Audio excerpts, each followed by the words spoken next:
Bupati Andi Seto Gadista Sapa Senin pagi menyambut kedatangan Ulfiatus Sa'ah atau Uul setelah pulang dari melaksanakan tugas negara sebagai anggota Paskibraka tingkat nasional di Jakarta. Bersama pembina dari Dispora Sinjai, Uul disambut di rumah jabatan Bupati Jalan Persatuan Raya Kota Sinjai. Bupati pun mengungkapkan kebanggaan atas keberhasilan Uul membawa nama baik daerah bukan hanya Sinjai, namun juga Sulsel ke tingkat nasional. Terlebih lagi saat upacara 17 Agustus di Istana Merdeka kemarin, Uul dipercaya berada di pasukan 8.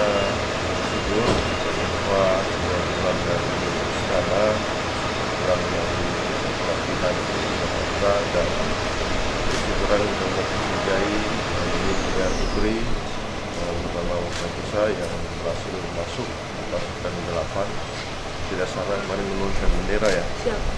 Dan kita mungkin kalau yang menonton bisa lihat sendiri bagaimana Iqbal menjadi Braka di istana, dan itu sebagai warga Kabupaten Sinjai, sebagai kepala daerah di sini saya merasa kebanggaan yang sangat besar. Kita bisa mengirim putri kita di antara 540 kabupaten, salah satunya Sinjai bisa menjadi menjadi paskibraka tingkat nasional, sehingga insya Allah dia Kabupaten Sinjai bisa lebih dikenal di masyarakat secara luas, dan tentunya dengan Kedepannya Bupati Andi Seto berharap Uul dapat terus mengejar cita-citanya dan Pemkab Sinjai tentu akan mendukung hal itu.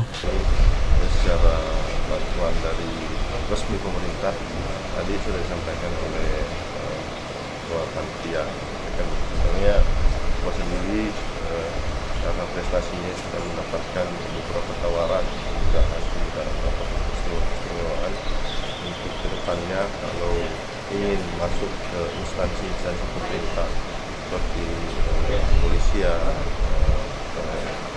PNS, tentunya nanti insya Allah akan diberikan kemudahan. Uul sendiri mengaku bangga telah menjadi anggota Paskibraka Nasional yang akan menjadi modal untuk mewujudkan cita-citanya menjadi polwan. Serasa bangga sekali karena bisa mengalahkan putri-putri terbaik yang ada di seluruh Sulawesi Selatan. Ke depan seperti apa agenda dari?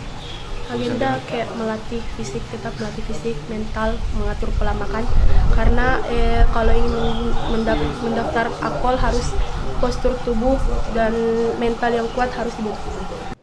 Prestasi Uul menjadi bagian dari Paskibraka Nasional tahun ini bukan hanya menjadi kebanggaan bagi Pemkab Sinjai saja, namun tentunya juga menjadi kebanggaan keluarga Uul serta masyarakat Sinjai bahkan Sulsel. Zakaria Ridwan, Sinjai TV.